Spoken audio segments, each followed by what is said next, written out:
Hello and welcome to the Wisden Cricket Weekly Podcast. If you thought yesterday was bad for England, well, this was so much worse. India beat England by a whopping 434 runs in Rajkot, the biggest drubbing of the Bazball era by some way and their largest margin of defeat by runs in 90 years. I'm Yas Rana, and with me today are Ben Gardner and Phil Walker. But first, let's head to Mark Butcher for his thoughts on the test.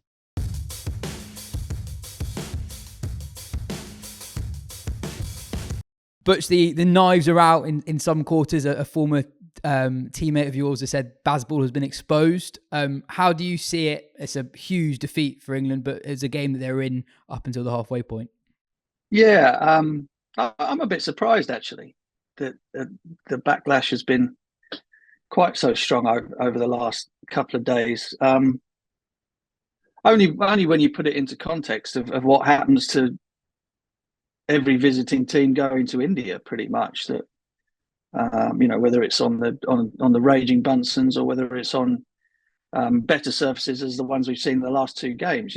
Teams tend to come a cropper quite badly in India, and as you quite rightly said, up until sort of day three, England were in there fighting as they have done, and I also find it a little bit shocking that it's almost as though people have been waiting for this day ever since Ben and Baz took over, and this new style, or this new sort of slightly more carefree style of playing test matches has come about. People have been kind of desperate for them to trip up. I'm not entirely sure that this is the game that I would have gone full two-footed tackle in on them, really. Yes, they stuffed up a bit on the morning of day three with the bat, I think. But once you've given away a lead of 150 in India, batting last, this is likely to happen to you. The fact that it didn't happen in that first Test match is a miracle in itself. So I don't think it's a vindication of any criticism of Bazball whatsoever. I think it was a poor performance from them on day three with the bat, and then what followed from there on in was entirely predictable. Just wanted to get your insight on what it's like to bat in the fourth innings when you're in a match situation like that. Uncharacteristically, England were properly in their shell. They were 28 for 4 after 11 or 12 overs, I think. What's it like to bat in the fourth innings when you've been in the heat for the majority of the test match up until that point, and you are so far away from I know this team isn't about saving games, but you are so far away from that possibility or winning the game? Yeah, I mean it's very, very difficult, and it can't, in some ways it comes down to kind of saving face, trying to lose as great as bravely as possible, I suppose. And given that England's thought process is very much around sort of saving games or drawing matches is not really the way forward. It puts itself into its own context. As soon as India got to beyond 420 or whatever it was ahead, I mean, there was only one likely outcome, and I suppose what people would have wanted to have seen from them was them to try and take it as deep into day five as possible. And I don't think that England's batting approach in the last innings was massively cavalier. In fact, perhaps a little bit too much the other way. But saving the game from there was going to be incredibly difficult, and losing a game by taking it into the afternoon session on day five is no different from losing the game before the end of day four. You've still lost. It's still an L against your name, and that was always the most likely outcome.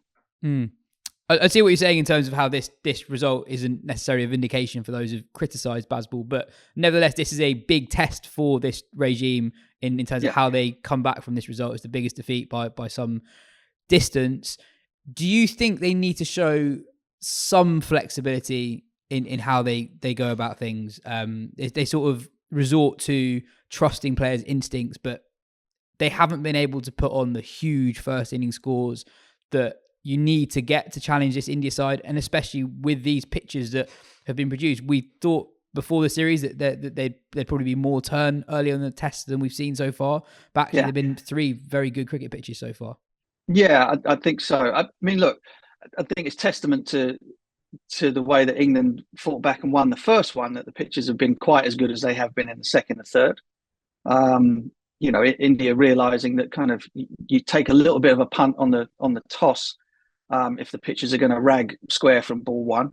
Something that I've been saying forever. If you think you're a very, very good cricket team and you have better players, better equipped in the conditions, then prove it by playing on surfaces that are a bit more even.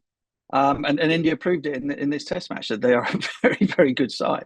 But I actually think that England are in a better position to recover from a loss like this than they would have been, in years gone, in any era gone by. Really, I think that they're very unlikely to go into their shells and start questioning themselves and pointing fingers at one another after this defeat. And because of that, they will go into the next one as though it had never happened. Having the memory of a goldfish in circumstances where you get absolutely pounded is actually a good thing. And they will go into it very, very positive that they can turn it around and win 3-2. Now, that some people might say that's delusional, but what's the alternative? To go at it and to go out there sort of with your tails between your legs and kind of go against everything that you sort of stand for in order to lose better. And I think that's one of the great things about Ben Stokes' approach as a captain. Is kind of that losing is losing, whether it's by 3 or 4 minutes or whether it's by a whole day and 400 and something runs. The one thing that I will say, not as a criticism of the team, but as a criticism of some sort of modes of thinking whereby, and I can't remember how many countless times I've said this in the past, that if you're asking your best batter to be a genuine all-rounder and bowl as many overs as your other frontline spinners, then don't be overly surprised if you're not getting the output from him with the bat that you would like. I've thought that thinking. Going back in time to when people were talking about Joe Root being the lone spinner for England in sort of more seam-friendly conditions, and sort of said that was nonsense. I still think having him having to do so much work as a frontline spin bowler is not likely to yield great results or the sort of results you'd expect from him with the bat. And I'm not sure what England can do about that with Leach's injury and stuff, but it exposes a little bit the folly of going out there with such a green spin bowling attack anyway to India. Rayan Ahmed and Hartley have performed really, really well, but given the tosses coming down where you're bowling second, when you're bowling first and third rather than second and fourth, you kind of need a bit more than guys who are just either making their way in the game or guys who are, as Joe Root is, part-time spin bowlers to kind of hold the fort for you. Just on Root's workload as a bowler, just looked up your numbers, 130 odd first-class wickets at 33. Did you ever feel like your batting was affected by increased workloads with the ball? I always made sure I didn't have increased workloads with the ball. Okay.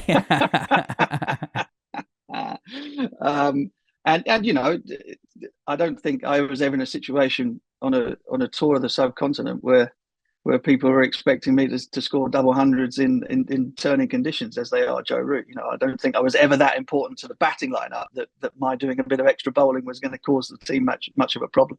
Just on you mentioned it briefly, just the difference between the two spin attacks. When people talk in the aftermath of a sporting result, they're always looking for things to blame, things that can be changed. But fundamentally, it's what we talked about at the start of the series.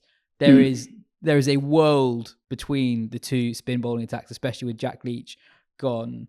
And I thought it was really apparent this Test match that the Indian spinners, not only they're more accurate and more skillful, I think they're really quick learners as well, and they're adapting to what England are doing. That is such a fundamental reason why India are in charge of this series. Yeah, and such a fundamental reason why they were favourites before it started. Again.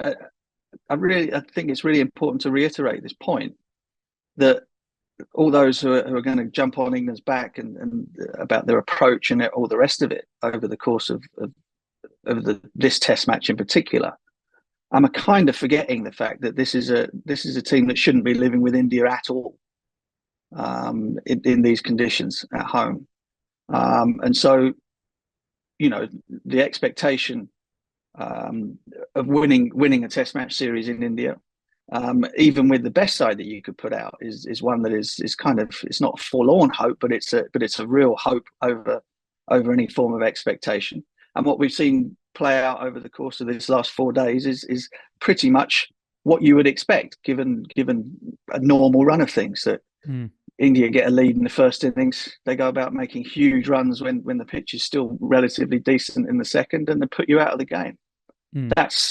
I expected that anyway. That England have won all going into the third Test match.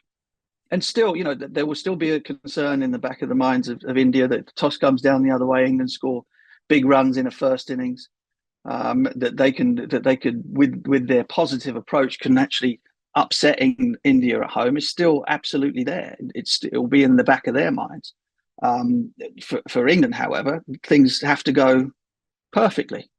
They can't afford a bad session. They can't afford to miss chances in the field. They can't afford to sort of give away, to lose clusters of wickets in quick time, because there's very little recovering from that, particularly when your bowling attack is as green as the one that they have. So look, I'm not. It's obviously it's disappointing, and as much as Ben and the guys will talk about sort of not worrying too much about losses and not being affected by them, it's the way you play the game and all that kind of stuff. Of course it will hurt. But I would rather have a bunch of players being led in the way that they are going into the next match after a loss like this than anything that had come before in the past, where the recriminations would have been so strong, where everyone would have will go into their shells, and then the likelihood of it happening again, or perhaps even happening worse, becomes much, much greater. So I'm more than happy to give them a break after everything that's happened under Bazball. And I certainly wouldn't be encouraging him to throw the baby out with the bathwater, because I don't think you can beat India like that either, particularly not with the players that they have out there. Just before we finish, Butch, yesterday the news broke that South African great Mike Proctor passed away. Younger listeners might not be hugely aware of his work, but he's a titan of domestic cricket in the UK for a long time. South African didn't play because of their period outside of international cricket, only played a handful of Test matches. But just looking at his numbers, an average of 1,400 first-class wickets at less than 20, and 20-odd thousand first-class runs. Like a great of English cricket as well as South African cricket. Yeah, absolutely. One of Gloucestershire's sort of favourite overseas players, Proctorshire they were called while he was there. The extraordinary bowling off the wrong foot, the huge hooping in-swingers that led from that sort of open-chested action. Genuinely quick, a really nice guy as well. I only had occasion to bump into him a couple of times, over the course of his life. But it was always very sort of in touch with what was going on with the modern game and modern players and all that kind of stuff. And it's a real shame. We're entering that period now where players of that sort of vintage are kind of heading off this mortal coil, and he'll be sadly missed. And of course, given apartheid and all the rest of it, he was another one of those great, in inverted commas, South African players who kind of didn't really get the chance to show what they could do on the international stage. But he will be remembered, that is for sure, by fans of Gloucestershire, English cricket and South African cricket alike. Well, cheers for your time, Butch. We'll chat after the next Test match in Ranchi.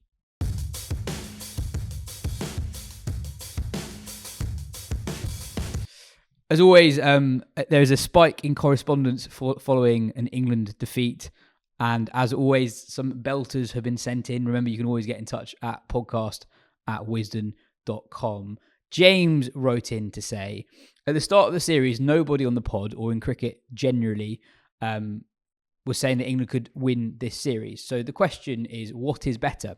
To fail heroically, as we have tended to always have done in India, showing grit and determination, showing all those great British values that some people believe underpin Test cricket?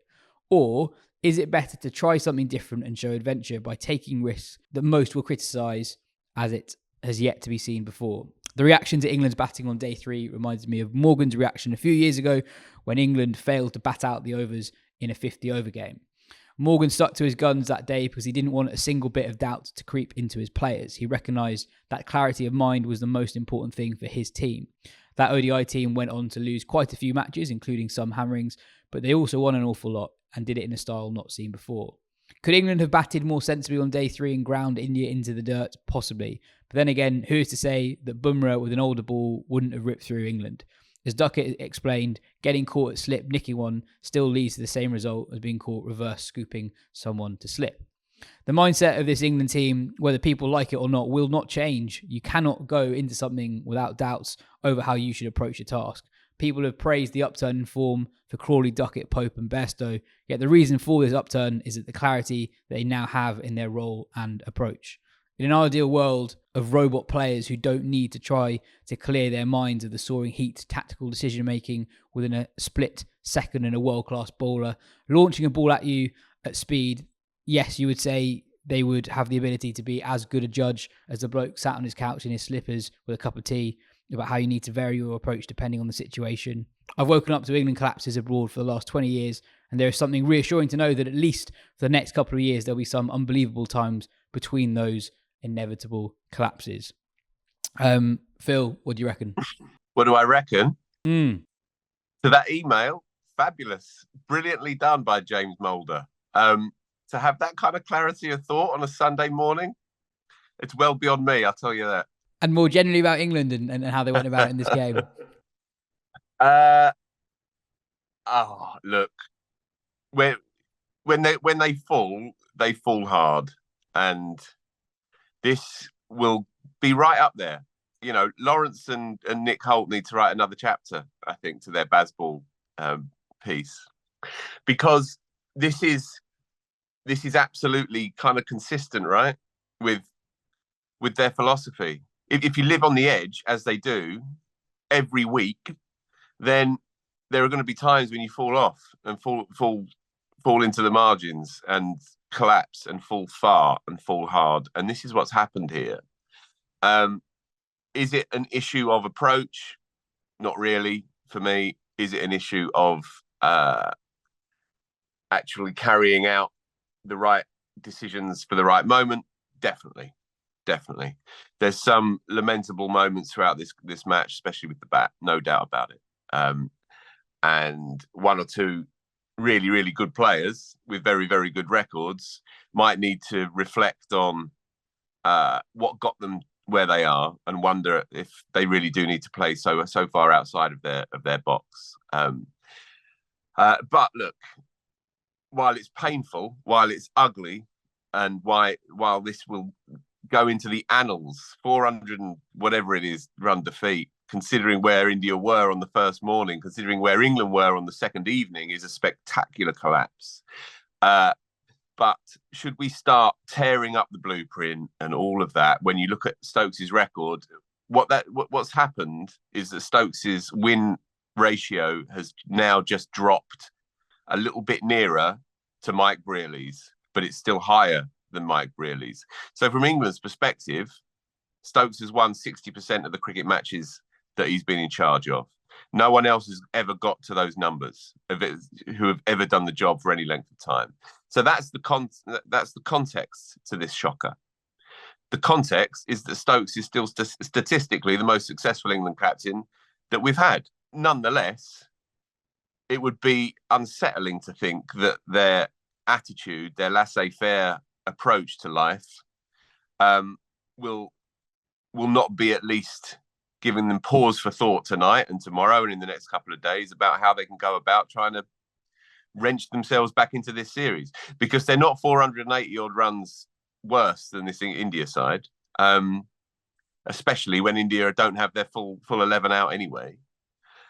But you know, if they maintain this sort of hubristic, carefree shrugging of the shoulders, saying things that don't really help them in the press, in particular, recognizing or declaring that Jaiswal's genius is basically kind of an offshoot of Bazball, then you do end up sounding delusional. And I think they're too smart to allow that to really creep in. I'd like to think they are anyway. And I think that Stokes is too smart. And I think that McCullum is too smart, really, to literally just say, we are what we are, Frank Sinatra style. And I can't imagine that they won't be thinking and reflecting. I can't imagine that Joe Root, who's been the player of our generation as an Englishman, will be thinking, sod it, this is the new me. I can't believe that will be happening. I can't believe that Bairstow will be shrugging his shoulders and thinking, all right, well, maybe got one more test, maybe two. I think he'll be churned up as well. I don't think I wouldn't subscribe to this idea that they'll be on the golf course tomorrow and who gives a shit. I think that's far too simplistic. But they don't help themselves when they open their mouths. They don't help themselves. For the record, I think the Duckett comments yesterday where he said that about Jaiswal were probably the most ridiculous comments made by an England player in recent times under Bazball. I think a lot of the times they say outlandish things sort of for them to almost remind themselves of what their own game plan and philosophy is. Whereas this was actually just quite arrogant, I thought, in terms of assuming that the opposition are only doing what they're doing because of what England are doing. Jaiswal's had a bloody successful career already, scoring a lot of runs at basically every level he's ever played at, doing his own thing. But the halfway point in the series was drinks in the afternoon session yesterday. 30 overs before that, this test in the series was on a knife edge. The series still is in a way, and their broad approach has clearly helped England get to that point. How much of the demise was actually down to them going too far with their aggression, etc.? We talked about the Root dismissal yesterday. I didn't like it, but that's probably the only one where you'd say they've gone too far that way. There are lots of other reasons why they've lost this match. Yeah, maybe, but I was looking at, I did a bit of looking into, I guess, what you call conventional test dismissals in terms of, caught in the cordon, bowled or LBW, and how many of those England have had kind of per innings in game versus like test to test. And I think actually across the first two tests in the top 7, they had 5 batters get out across the 2 games in those ways. I mean, some of the LBWs have been playing big shots. Pope was out, reverse scooping, Boomer trying to get to his double 100 fine. So a couple of those were down to expansive shots. But actually, I think that what has stuck out in the first sort of 2 1/4 batting performances by England in this series is actually, in some ways, the clarity of their attacking options, and just that India have had to bowl really well to get wickets at times, and that when they haven't bowled well, England have taken full toll. Whereas there were, I think, 5 batters in this game who were 5 of the top 7 in the first innings were out in some sort of fashion, being caught, on the boundary, which probably says, and so I don't think it's a mindset thing. It's maybe you can call it going too far, or you just call it sort of execution. And I guess one feature of this England side. So this is their biggest blowout, and when they've been defeated, apart from the South Africa game, which I think is probably an interesting reference point to talk about a bit more in 2022, it's been close defeats, but also their victories haven't been massive either. They've actually been they have struggled when they've been on top in a game, and almost when the opposition have been there for a taking in some instances, and actually grinding them down. And the touch point that people have made is the Lord's Test in the Ashes last year, when England were 180 for 2 when Lyon limps off. Obviously, it's a very different circumstances with Ashwin, and he then comes back and looks like he'll play a full part in the rest of the series. But you've got the opposition a bowler down. You've made an amazing start in your first innings, but you've got to still go a long way further to get up to parity with them. And I think that you can see them sort of almost getting ahead of themselves, and that's like it would be my point is, how much is it just you got quite a few guys who are out of nick? You look at your 3 test matches of the series, they played on good pitches. Stokes averages 31, Folkes averages 18, Bairstow 17, Joe Root averages 12. The pitches have been good. Other than the Root dismissal, I just don't think that it is the approach. These guys are just out of nick. That happens sometimes. Yeah, I guess Stokes was caught on the boundary, wasn't he? But that's how he plays. Like, you can't. Like, Stokes has so much. He's literally hit more sixes than anyone else in the history of Test cricket. Yes, but the ball was there to be hit. It was coming into him. There's a big gap in the field. He miscues it. I don't think you can criticise Stokes for getting caught on the boundary. Yeah, and I guess if you're looking for overarching cricket reasons for why England are down, the 2 things are Jaiswal, and we can add Sarfaraz to that now, and it's the form middle order, because each of the top 3 has had one excellent test match, and especially in the case of Duckett, has contributed well at other times as well. And you've got 150 outside of that so far. That is the the biggest reason. And you know what will especially hurt is that it's those senior players, and for whom this is a last chance to get, you know, what is the holy grail for anyone in world cricket, which is a Test series in India. And those three, for whatever reason, whether it's Root playing Baz, whether it's Root being out of form, whether, you know, whatever you want to put it to, they are fluffing their lines a bit. Those three. We're saying today that today's performance was almost quite a good justification for their previous approach. Mark Wood scored more runs in his first 11 balls at the crease than England scored in their first 11 overs as they scratched around. And there's a great moment on TNT Sport when Alistair Cook said, "That is what we call a traditional English trouble against spin." Danny says on Root, is it fair to say that England are expecting too much of Joe Root in the all-rounder role? People used to say that he didn't utilise himself enough as a bowler when he was captain, but maybe he just knew his limits. He hasn't scored many runs when he's bowled 20-plus overs in innings. He didn't get many runs in Pakistan either when he was required to bowl a lot. It feels like a lot to ask our best batter to suddenly churn out 20-plus overs a day and then score his runs like normal. Phil, you know, we are 3 tests in. Those big 3 guys in the middle plus folks haven't made significant contributions with the bat. A couple of them have looked good in part. What have you made of their struggles overall and Root in particular? Well, in answer to Danny's email, it doesn't help, but I don't think it massively hinders either. In an ideal world, Joe Root would stand at first slip and not have to turn his arm over because the team's balance would dictate as such. But that's not where we're at. I don't think him churning through those overs is particularly impacting on his game. I think what is impacting on his game in particular is the presence of Jasprit Bumrah. Just as the presence of Patrick Cummins cuts Joe down to size from time to time. And I think he is beginning to creep in a little bit. That ball, that kind of like off-cutting, you know, break back that comes in and hits him on the back pad and turns him inside out. This is his only technical problem, and he's had this, which he's worked against for a number of years, and he's spoken about it himself. He's spoken about different trigger movements to try and nullify that threat to the inducker.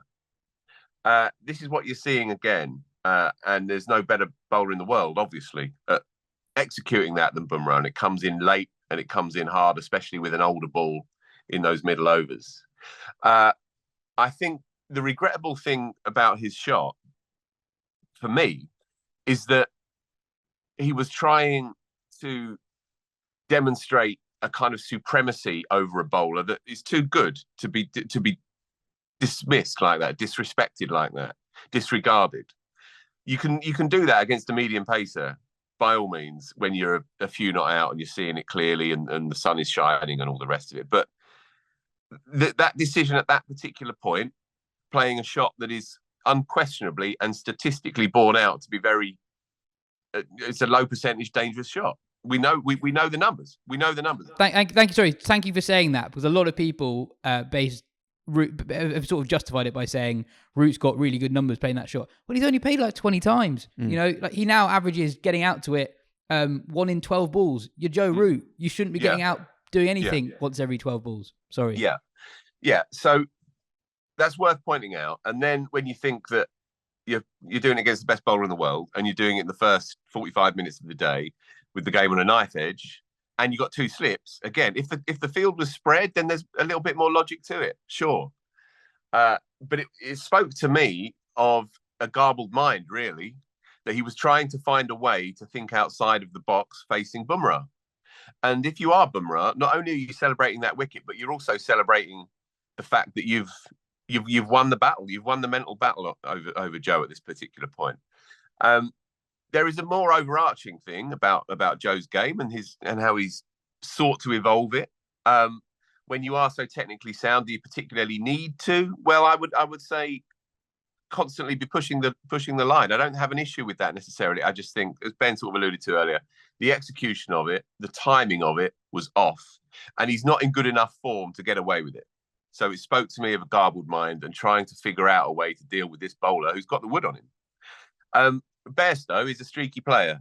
Bairstow is playing for his place, no question. They'll stick with him, I think, for the next Test match. They're loyal, and they will think that he's played 15 games under this regime, and he's made 400s and 450s, and he averages a tick under 50 with today's dismissal.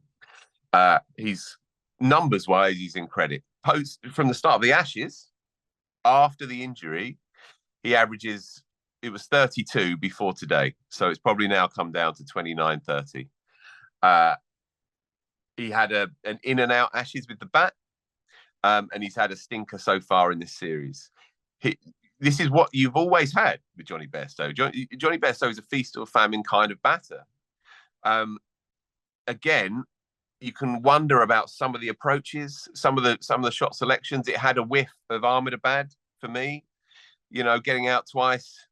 LB, second one, just a sort of wild hoik to his third or fourth ball, as if he was thinking, well, I don't know how else to deal with this problem.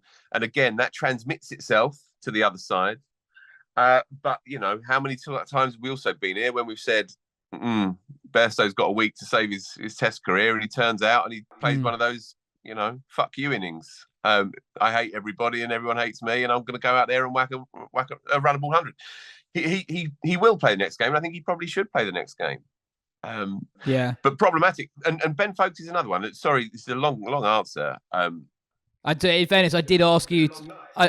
In fairness, I did ask you about 4 different players. So and the Foakes question again. Top scorer 13 across 3 first innings. England have lost these 2 Test matches because of their first innings. Even though the approach is unusual, the way that these games have played out are actually quite conventional. India win the toss, get 400 plus or around 400.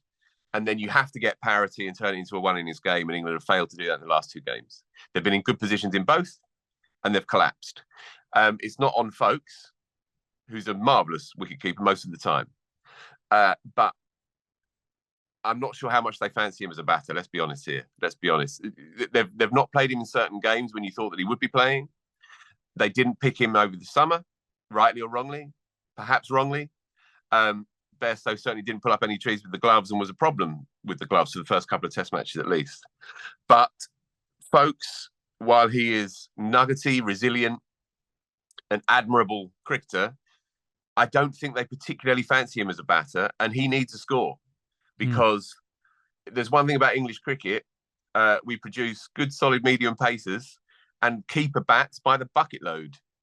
And so he needs a score big time in the next couple of games because otherwise his tenure as England's keeper is going to be a short one. Can I come in just one thing on Joe Root? Because there's been this sort of school of thought that's saying like, well, Root averages a tiny bit more than his career average under Ben Stokes than overall. And which might have changed actually. No, it's still just about true. Okay. I just checked it. But there's a couple of things I want to say on that. One is that Root obviously came out of the... So firstly, he averages more under Cook than he averaged under Stokes currently. And then when you actually think about what the very best... Obviously, Root is one of the very best players, but you see that, like, take Kane Williamson, for example. Like, guys who are between the age of, say, 31 and 33, who are, like, smack in their prime, who no longer have the captaincy, you should actually be wanting, like, you don't want this of most players, but of a guy of Root's class, that's when you should be averaging, like, it sounds ridiculous, but you see it, 65, 70 over a 2-year stretch. Kane Williamson was last dismissed between 50 and 100 before the pandemic in Test cricket. He's got 10 centuries in that time. I think four of them doubles. Like, that's the kind of gluster you need to have when you're in the prime position in the side, when you're in your prime in your career. Like, it's kind of harsh to say it, but averaging 50 for a player of Root's class, also when the pitch had been a bit easier in that time, it's like he should be looking and thinking, like, actually, this is when I make sure I finish with a career average of 50 because I'm averaging 60, 70 It's a really good point. I think, first of all, you're right to say that England have played on predominantly pretty flat pitches in the last 2 years under Stokes. Also, the comparison between Root under Stokes versus Root, not overall, but Root in his last 2 years of being the captain, is actually his numbers are quite a long way down in the last 2 years. And also, I think some people would have heard what Ben just said and go, what are you saying? Averaging 50, not good enough. Well, when someone averages 50 at the end of their career, they don't average 50 all the time. You have periods that go up and down. And actually, you get to a final average of 50 in your peak years, averaging way above it. Like Sachin averaged nearly 60, ends up with a career average in the low 50s. Same with Ponting. It happens a lot. Vaughan averaged high 40s, maybe even 50 at some points in his career, and that finished with an average in the low 40s. So, it's a valid point, I think. But when he was captain, he was churning out Bradman-like numbers, not far off. Mad numbers. So it's all I'm saying. Contextually, it's perhaps a little bit harsh to be saying that he's fallen off compared to where he was, because where he was an all-time run of form, and where he is now under Stokes in 21 games, he averages 50 with 500s. Now, I understand about flat pitches, and that's a fair point. Infamously, he still can't get one over the line against Australia in Australia, and he's struggled in India since that incredible double 100 at Chennai, which would be 7 test matches ago now, in India. So yeah, these are all legitimate points to make. But in the end, he is still averaging 50 under Stokes. So is Bazball undermining Joe Root and all that, which is one of the many headlines? I mean, Shield Berry, the great Shield Berry, wrote in the Telegraph that it was the worst shot in English Test history. I think we have to temper a little bit some of these claims. My point though is, Phil, is that like a batter who is in his prime, who doesn't have the captaincy in easier conditions, should be averaging 60, 65 in that stretch. Like that's what if you go and look at the greats, that's what they would have, unless there's some other overarching thing going on. And like Root isn't displaying that kind of resources. I think you were out of the room, but I was just raising the point of Kane Williamson, who has 1,100 since he was last to fifth between 50 and 100.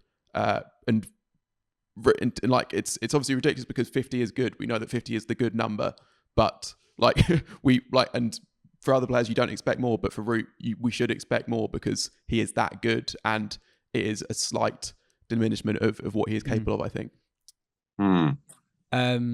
Moving on, I think a big part of this result, and maybe it's not a huge talking point because there's not that much to really say, or I don't think there's that much that can change between now and the end of the series, is just the inexperience of England's spin attack compared to India's, and now actually how well certain members of the India team are counteracting those young spinners. I think we talked about this before, but England have got a serious Jaiswal problem, and they now have a serious Sarfaraz problem. Those two are able to one, butcher anything that's not on a good length, and two, as soon as the field drops, are very good at milking them. Jaiswal has now scored something like 450 runs since he last got out to a spinner, which was in the second innings at Hyderabad. England didn't really get close to getting rid of Sarfaraz this game. He got 130 odd runs out once, but that was that run out where Jadeja barbecued him. I think as much as we hoped, Ben, at the start of the series that England spinners, the young spinners, would grow into the series, I fear actually that India have worked out what to do against those young spinners quicker than those spinners have developed, if that makes sense. I don't think England spinners bowled that badly again for where they are in their careers, but against Jaiswal and Sarfaraz, they just had no answer for them in this test match. Yeah, and it's good we're now talking about India, who were absolutely brilliant in the second half of this game. I mean, a player down, their best player down pretty much, with all the injuries and absences they have as well, to come back as they did in those last two tests and turn an even game into an all-time thumping is kind of one of the great efforts in kind of reasserting that kind of feeling of home dominance that they have had and had slightly slipped, I think, before this game, even considering that they won the last one. And those have been a big part of that, and that was a big part of what they were missing in the first two tests, actually, with Shreyas Iyer, who was in there with his job kind of to do that, to dominate the spinners in a way that he wasn't doing, and also missing Rishabh Pant, who can have that sort of that effect on the opposition as well as on the scoreboard. And those two could just completely taken up the mantle in this test. And I guess, as you say, England don't really have another option. They can't, they're not going to call up Liam Dawson, and I don't think he would make a huge amount of difference anyway. If you're wondering what Dawson's up to at the moment, he's gone SA20, ILT20, PSL in the last 10 days. Yeah, so I don't think there's much that England can do in terms of approach with their spinners or in terms of who they pick. I think they kind of just have to. It's a bit of hope that in those opening spells, that's when you get Jaiswal basically, and that just they will have now seen a bit of Sarfaraz, and maybe they can have 3 days to look at some videos and see what they can maybe target him with. But I mean, those two are a big problem, and this is what happens. You come to India, and sometimes there are just batters that you just can't get out because they are too good. In the past, it's been Virat Kohli, and this time it's Sarfaraz and Jaiswal, and they are brilliant. Yeah, Jaiswal, he's such a special talent. Still no idea how he'll go overseas, but in these conditions, he's on a different level. Some stats on Jaiswal. So with 2 test matches in the series to go, he already has the world record for the most sixes hit by anyone in the single series. He's only 7 tests in his career, and he's 1 6 off what KL Rahul has got, and only a handful off what Virat has done over 100 or so test matches. The 12 sixes he hit in this innings, which was basically 2 separate hundreds because he went off retired hurt when he was on 104, is the joint world record for the most sixes in a test innings with Wasim Akram against Zimbabwe 28 years ago. He's comfortably on track for the most runs by an Indian in a test series against England. He's comfortably on track for the most runs by an Indian opener in a test series, other than a 6 test series that Gavaskar once played in. He joined Bradman, Graham Smith and Vinod Kambli as the 4 players to have scored multiple double hundreds before turning 23. I've got one as well. He's 4th on the list of runs by an opener at the same stage in their opening careers. So after 13 innings, he's 4th behind Agarwal, Gavaskar, and I can't remember the last one. Sutcliffe, I think. I guess, Phil, Vinod Kambli is a cautionary tale for young Jaiswal. He's on a lot of these lists that Jaiswal is featuring on. For those listeners who are not aware of the work of Kambli, what's his story in a nutshell? Had the world and pissed it up the wall, basically. He was averaging 59 or something like that, and made a double hundred against England. He was the sort of the yin to Tendulkar's yang, I suppose. Both Mumbai kids as well. I don't see Jaiswal falling into the same kind of nightmarish sort of merry-go-round of nightclubs and girls and all sorts. I don't really see that necessarily. He seems like a pretty smart kid to me, and an unbelievable player. I was watching him. It was actually the first 100 rather than the second. I have to be honest, Yaz. I didn't get up at 4 o'clock this morning, or rather. Anyway, we'll leave that one alone. I was going to say, I saw you last active on your WhatsApp at past 4 a.m. at one point. Yeah. But as I say, we'll move on from that. But I watched quite a lot of his first 100. He is so still in the shot, and this is what you get increasingly with modern players.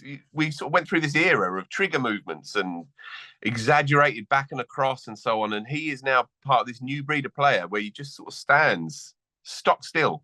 Got this incredible, beautiful backlift, cocked wrist. I said it before, he reminds me a little bit of Saeed Anwar. Saeed Anwar was a little bit more angular and perhaps a little bit more staccato in his shots, a bit more checked. There's a fluidity and a fluency to Jaiswal that perhaps Anwar didn't quite have. But in the setup, with the way the hands cock behind him, very still at the crease, and then just takes you apart. The 3 sixes off Anderson in a row today really did feel like a kind of a declaration, really, of supremacy for this kid, who is, of course, literally half the age of the bowler that he took downtown in 3 different parts of the ground as well. Three completely different shots, all of them absolutely nailed. He's incredible to watch. There's a sort of unabashed freedom in the way that he connects with the ball that can only really come from knowing that you're brilliant and feeling that you're brilliant as well in the moment. He's in that sweet spot. Very, very few players ever really get to be in this place, but he's there at the moment, and he is a joy. Doesn't matter who you support, he is a joy. 100%. And we said it after his last double century, which is whenever you're saying that in a sentence, the player's probably doing okay. Yeah. He just loves runs. He just loves runs in a way that I think in a way that like Steve Smith loves runs. I also, another thing I really like about him is he is one of the great strike hoggers. So often he's in the zone, and then last ball the over knocks it for 1. Yeah. The only time the over that he even considers knocking it for 1 is ball number 6. And linked to all this and the Anderson chat, we've reached the part of the pod where we have to make a decision of who should be awarded the Charles Tyrwhitt moment of the test. Our friends at Charles Tyrwhitt are no strangers to helping men make difficult decisions when it comes to their wardrobe. Let's be honest, sometimes we can all do with a bit of direction when it comes to what outfit we need for that smart casual dress code. So check out charlestyrwhitt.com or visit one of their stores and they'll be able to help you look the part with their wide selection of shirts, trousers, blazers and knitwear. Don't forget to use the code SCORE to get our special Wisden discount of 20% off their full collection. Ben, Phil mentioned the Anderson onslaught, but that is the moment of the test match. Do you want to talk through those 3 sixes? Because it wasn't just that he hit 3 sixes off the great James Anderson. Mm-hmm. It was the manner in which he did it, where the balls were sent to, the fields that were set. Well, yeah, exactly. So I guess, England and Anderson had packed that offside field, and you wondered whether they were just going to try and bowl dry or whether there's a double bluff coming. It turned out it was the bluff. Arrowing in on leg stump, got it a bit too full, and Jaiswal is just 7-2 offside field probably. I think so, yeah. And Jaiswal just way too smart and way too good. He's kind of already moving across and plays a kind of almost like a kind of sweep really over square leg for 6. The next one is the kind of almost the ball you'd expect to the field, except it's a bit too short, but it's short and wide, and Jaiswal just crashes it over the offside. You wonder if Anderson has ever pitched 2 balls so far apart consecutively in his career. He also had 2 balls sent to different parts so far away from each other as well. Yes, true. Yeah, where they ended up. And then the final one was just straight down the ground, kind of the perfect cricket shot. So he's either taking on the field, or he's playing the field, or he's just playing a shot that is 6 anywhere. And yeah, it was extraordinary. Yeah, and he's a really strong young guy as well. Like his 6s more often than not are enormous. Just on Sarfaraz, I liked Yaz your comment earlier. We got to get him over here as well. See how good he really is. This idea, can he do it on a Wednesday morning in Derby? I think he'll be okay. I'm sure he'll be okay. I mean, he's only 20. He's only 22. He didn't do very well in that South Africa series. It is just a completely different game. He hasn't looked amazing against English quick bowlers actually. It's just they don't bowl very long spells when the ball's doing lots, and the pitch has got a bit of life in it for those seamers. I think it's fair to wonder they've got a 5-test series in Australia, less than 12 months away. I don't think it's a given the average is north of 40. No, fair enough. I mean, we would have sat here and said that Shubman Gill was a stick-on to be a generational player, and he's had his issues. I guess this is the reality though for every single cricketer out there. There isn't a player who hasn't waxed and waned. Even Bradman failed a few times. Oh, 100%. But it doesn't. You only got to watch him for half hour or so to see that he is an absolute natural. Fabulous. And just moving on to the debutant, as you mentioned earlier, 130 odd runs in the game, and stuffed by Jadeja in the first dig. Otherwise, he'd still be batting now. A very, very likeable player. Really good to watch. Interesting technique, low hands. Has played England spinners embarrassingly easily, really. And again, it doesn't take much, does it? So, it doesn't take long for the eye to recognise a player, and they can be unknown to you at lunch, and you've already convinced yourself that they're a player by tea, and he feels like one of them. It helps, of course, to sort of burnish that idea when you look at his numbers as well. But yeah, a real special talent, and this India team will be feeling all the better about life for having done this series the hard way up to now. To go down in the first, to have had the problems with Kohli's absence, with Ashwin mid-test match, with injuries, with no Shami, and so on and so on, they'll be feeling all the more satisfied that they've got to this position because they've had to do it in a tricky set of circumstances.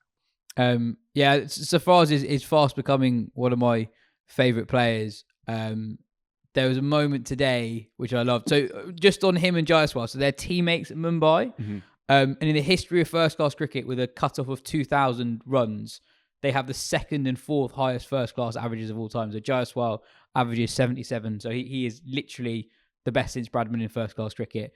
There's somebody else in between the two of them, and then it's Sarfaraz at number 4. But they played a lot of cricket together. So even though Sarfaraz is the guy on debut, at Mumbai, he's the main man, right? Mm. So there was a point today when Jaiswal very much had the double 100 on his mind. He really slowed down when he got into 190s, and I think we've been quite deliberate about who he was facing and when. There's a very, very easy 2 on offer that Jaiswal doesn't even consider. Yeah. And then Sarfaraz properly has a go at him in a way that you just don't normally see teammates do, let alone a guy on debut to someone who's averaging 70 odd. And Sarfaraz, he's really caught up about it. He's like, he has a go at him when he does it, and then he's still having a go at him an over later. And then what I loved, a couple of overs after that, was when Jaiswal got to his double 100. And Sarfaraz celebrated that moment as much as Jaiswal did. Both went two arms in the air, and that was a really nice moment, actually. But yeah, I'd absolutely love Sarfaraz. Yeah, well, they were both absolutely desperate for the strike. There was one when Jaiswal sort of sprints the first, and Sarfaraz walks it so slowly that he's only actually just in time by the time the ball gets to the keeper. It was kind of like 2 lions fighting over who gets to like pick off a gazelle carcass, with England just like lying there dead and these guys just having a bit of a scrap. But yeah, that was very fun. And England did collapse in the heat today, Ben, and their spinners have not just been better than England throughout this Test match. Take away the circumstances and opposition, they were genuinely brilliant in their own right. Jadeja was almost unplayable for large parts of today. Yeah, well, that's the thing, is that India's spinners are just that good that. Yeah, we talked about England's approach. Whatever they might do, they might struggle. And Jadeja must have been player of the match in the end. And we've barely mentioned him, but 100 in the first innings, 2 wickets in the first, 5 in the seconds, including the massive wicket of Ben Stokes in that first innings. He is just and to think, I think it's almost tricky to work out which is the bigger missed opportunity for England out of the last 2 games, because with Jadeja in an Indian side, it is always going to be so difficult to beat them, because he's 2 sublime cricketers in one, really. And whether they strengthen for the next game with Kerr Hall back and as well, it's just from a match position point of view, I guess this was the biggest missed opportunity out of the 2, and from a personnel point of view, I guess it was the previous Test. And I guess there's also been just that little bit of a hint of Jadeja possibly slightly not quite at his best, especially in that first game. And so he was barely bowled at times on day 2. Yeah, and got some criticism from Gavaskar maybe, and so for him to come back and bowl like this, that is just another big tick in the box for an Indian team actually, they ticked a lot of boxes for players who had just a little rising bit of a concern about them. Rohit as well with that 100 having had a slightly leaner time of it, and did just play absolutely brilliantly, didn't he, as well? And now you're wondering how they have a team when you have Kohli, Rahul and Pant still to come back at some point in the next year, and Shami as well. Phil, just to finish. It's 2-1, which is better than most pundits sort of predicted for England 3 tests into the series. They can draw level in a few days' time. The 4th Test match starts on Friday. Any reasons for optimism for England fans, especially those who've been getting up at 4 a.m. the last few days and ended up disappointed? Yeah, I think so. Do you? Yeah, I mean, there have been moments in both the games that they've lost where they could have... we've not brought it up yet today because it's almost too painful, but that Joe Root drop catch on the first morning, 47 for 4, 2 debutants in against the new ball. It's a completely different Test match if that catch is taken. And on those moments, Tests and series can sometimes be decided. I can definitely see England ripping through India's top order with the new ball again if the conditions are right. So, yeah, I can see them putting themselves in position. It's just India have too many players who can consistently win you matches. That's where I think you sort of see. Rohit said at the end of the game today, he said that England played really well for 2 days, but we back ourselves that over 5 days we're going to produce more moments than them. Winning a toss would help, wouldn't it? Yep. They obviously won the toss in the first Test, but winning India, it's not at all as if that was the reason why they won the first 2, but it does help, and you can still. I know that they folded in the first innings, but they folded still for a score that was more than 100 runs more they made in all but one go out last time. Like there is still, you can still see how this side makes runs, and if 2 batters click, how they make a big score. And then we have seen in the past and in this series how with a bit of scoreboard pressure and a bit of Stokes magic, they can kind of conjure up 20 wickets somehow. So it's not impossible, but yeah, obviously India you'd say 4-1 the most likely result at this point, would you? Yeah, Yeah, I think so. So yeah, look, I echo all of that. One thing that we all I think it was you, Yaz, but I agree with you at the time. You said before the series that how England's top order goes will have a big bearing on the series. Well, England's top order have gone really well. You know, Crawley's made 2 good 70s. Duckett's played a mad, unhinged masterpiece, and Pope, we were writing in the magazine last week, is it the finest innings ever played by an Englishman abroad, right? All in the last 2 weeks. The problem, unexpectedly, is that middle order, where you would have thought they would be your banker. But that's where they've been hollowed out. Do you anticipate any changes to that top 7, Ben? No, I did think it'd be an interesting call to go with Lawrence over Bairstow, but I don't think they will, and I don't think I will either. I think I've not really thought about what I think should happen. I think 2 test matches ago we were saying that Bairstow actually looked pretty good, despite the low scores. They've dropped 1 batter in 2 years. They give guys a really long go. So yeah, I think it's unlikely for them to make a change. What you said on Folkes, I think is legit. I don't think they view him as a particularly highly as a batter. I think had he not been keeping as well as he's done in the last 2 tests in particular, I wouldn't have been shocked if they gave Bairstow the gloves and got Lawrence in just to try something different. I don't think they'll do that because of how well Folkes is kept. So England will probably say, look, we've created moments in games where we could have caused India some serious problems. We're not that far off. With 1 test more experience, the spinners, in theory, can play an even greater role. But yeah, I'm not sure it'll go that way. But yeah, I imagine they'll stay with a pretty similar team. Yeah, and again, if you are looking for crumbs of optimism, crumbs of comfort, then I think you mentioned earlier, the South Africa blowout at Lords, they came back, won at Old Trafford a couple of weeks later and dominated. I guess they were 2-0 down in the Ashes and were probably, dare I say it, slightly unlucky not to win 3-2. So all these are very separate and distinct instances, but clearly, if you play the way that they're playing and the numbers bear it out, as I said earlier, Stokes has won 14 from 22, then they are still theoretically in this series. They go into the 5th test at Dharamshala, which is traditionally the quickest pitch, most seamer-friendly pitch out there. And if Mark Wood has a day out and very, very nearly influenced this test match for England, mad as it is to say when you look at the final analysis, but as you say earlier, they were 30 for 3 and so on, and he was potentially going to run through them. So yeah, look, 4-1 is most likely. I said 3-2 India at the start of the series. I'll stick to that as it stands. But if England can get a bit of luck in the next test match and hold their own, then you never know. We could be going into Dharamsala on a result pitch. I mean, everything's a result pitch now. 2-2, you never know. And there's certainly not 430 runs difference between the 2 teams, I don't think.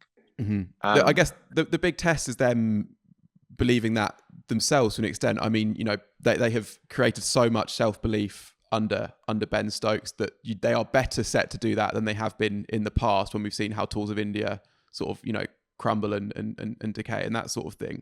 But that will still be, and it's almost, I don't doubt that they will continue to play their shots. If anything, I doubt that they'll continue to play them with the same judiciousness that they did in the first 2 tests and some of this test, that they might come out and they might say to themselves, we need to go harder. And actually they don't need to go harder. I think they almost need to go just as hard in a way. They need to do the smart attacking thing they were doing and not just think, right, what we've got to do now is just try and absolutely smash India, give them sort of like a message with how we play. That's not the thing. They need to just still trust that, okay, if they play good, sensible attacking cricket, that is what is going to get them, not, trying to blast them off the park, which they might do, but is what they didn't do after their last Bazball blowout in South Africa when they actually did play a slightly more reserved game with the bat in that test, where Stokes made a sensible 100, Folkes also made 100, and it would be one of their slowest scoring rates under Stokes and McCullum that time. So there's 2 ways it could go, And it is really tough because they are on. I mean, they might. It's not out of the question England win the series still, but they are against, I think, a better cricket team in these conditions. That doesn't necessarily mean they.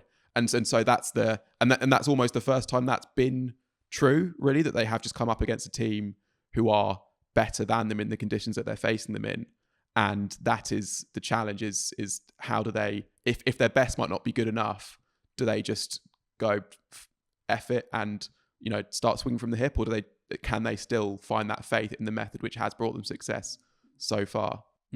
Yeah, absolutely. As we said earlier, only 5 days until the fourth test, Ranchi. Cheers, Phil. Cheers, Ben. Thanks for listening, folks. We'll be back for a second weekly episode on Wednesday.